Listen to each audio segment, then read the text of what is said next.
18 WJTS News, I'm Charlotte Olson.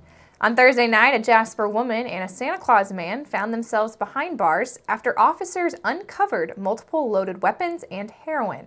Last night, just after 8 p.m., Trooper Nathaniel Kern with the Indiana State Police initiated a traffic stop after he observed a 1998 Mercedes disregard a stop sign at Kentucky Street and State Road 161 in the Holland area. The driver of the Mercedes was identified as 29-year-old Tiffany Reed of Jasper, and the front seat passenger was identified as 42-year-old Michael Gross of Santa Claus.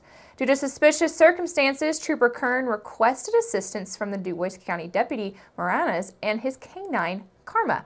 K-9 Karma alerted to the presence of narcotics, and as officers searched the vehicle, they also discovered several loaded handguns, 27 grams of methamphetamine, and they also discovered a small amount of heroin.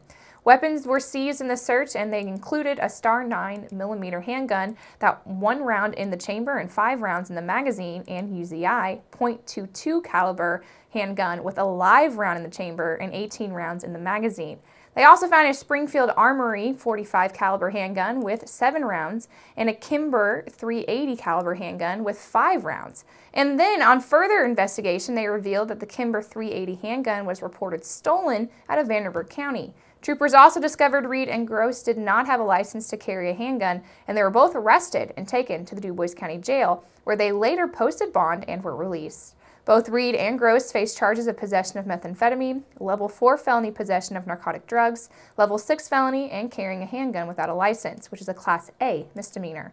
Gross was additionally charged with theft, a level 6 felony, for the alleged stolen Kimber handgun, and assisting the Indiana State Trooper Kern were Trooper Curtis Blunk, Deputy Josh Smith, Deputy Clint Gogol, and Deputy Jesus Moranes and his K-9 Karma.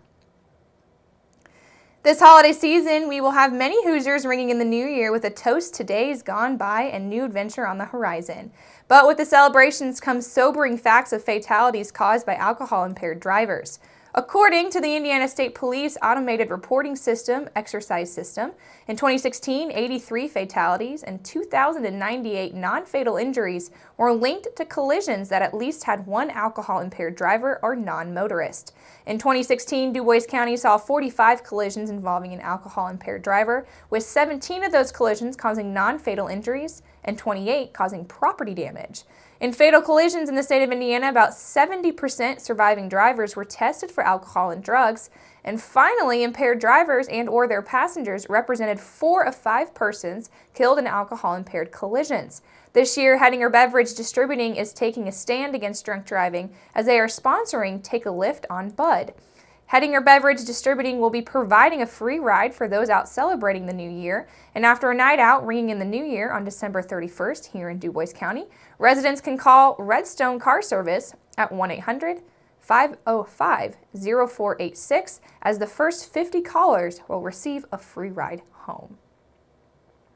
Jasper Mayor Terry Seitz has released his appointments to various city-related boards and also commissions. All terms are for 4 years unless otherwise stated, and political affiliation is indicated where required by state statute. Reappointed to the Advisory Board of Zoning Appeals is Daniel Buck. Robert Ruckriegel and Gail Hettinger have been reappointed to 2-year terms with the DuBois County Tourism Commission.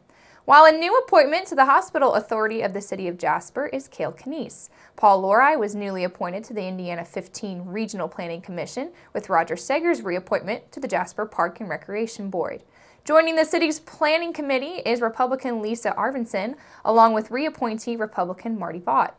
A reappointment to the Alcoholic Beverage Consumption for a 1-year term is Barb Leinenbach, and a number of city councilmen have been reappointed to utility subcommittees for 1-year terms as well. They include Dave Hurst to the Gas Utility Subcommittee, Earl Schmidt to the Electric Committee, John Schrader, Wastewater, and Kevin Manley to the Water Utility Subcommittees. Reappointed to the City Partnership Commission for 3-year terms are Kim Lotus and Stan Yoakum.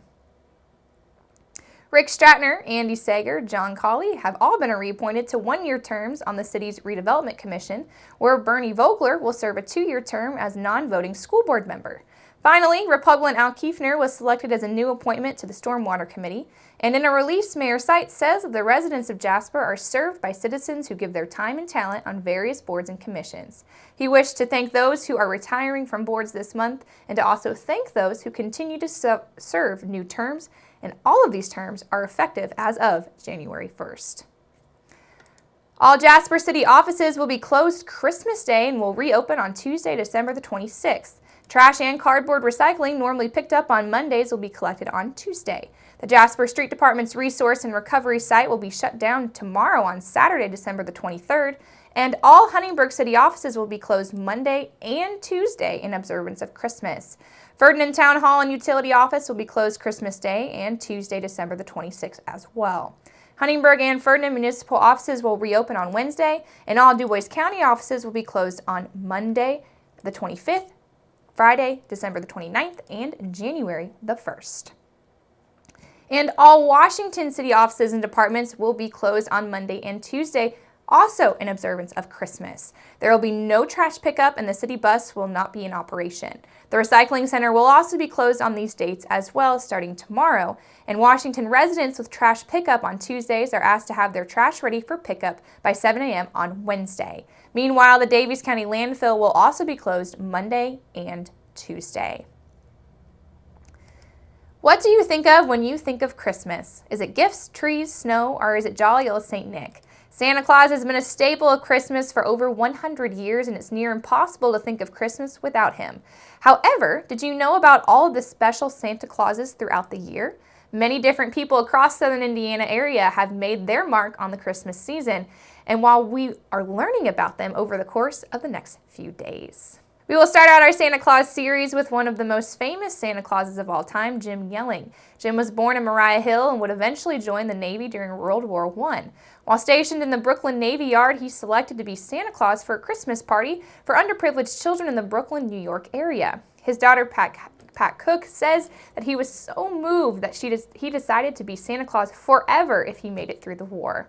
And he was stationed in Brooklyn, the Brooklyn Navy Yard, and because he had talked about the town of Santa Claus so much, they were going to have a party for children on the ship, and they said, "Hey Jim, will you be Santa Claus?" And he said, "Sure, I'll do that." And I have a picture on the ship at my home, and so he did that day and said, "If I live through this war," that was during the First World War, "I will do this to make children," because he saw how happy the children were and what it did for them.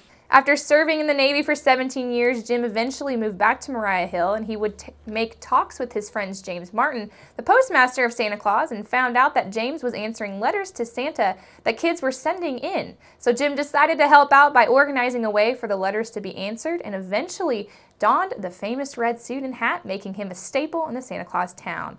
It was from then on that Jim became the Santa to the area and in costume for over 300 days, and being the main attraction of Santa Claus Land, now known as Holiday World and Splash and Safari.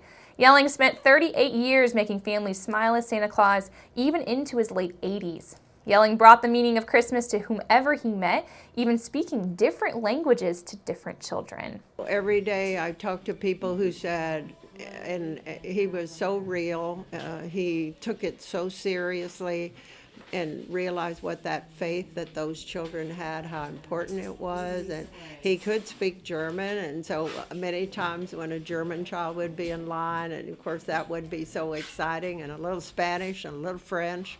And you know, as I always said, my dad didn't play, he was. And his whole life revolved around helping to keep that spirit. Santa Jim's spirit lives on in all of the Santa Clauses in the surrounding area, and Santa Jim was truly the embodiment of the true meaning of Christmas. And make sure you keep it right here, because up next we're going to take a look at your weather summary.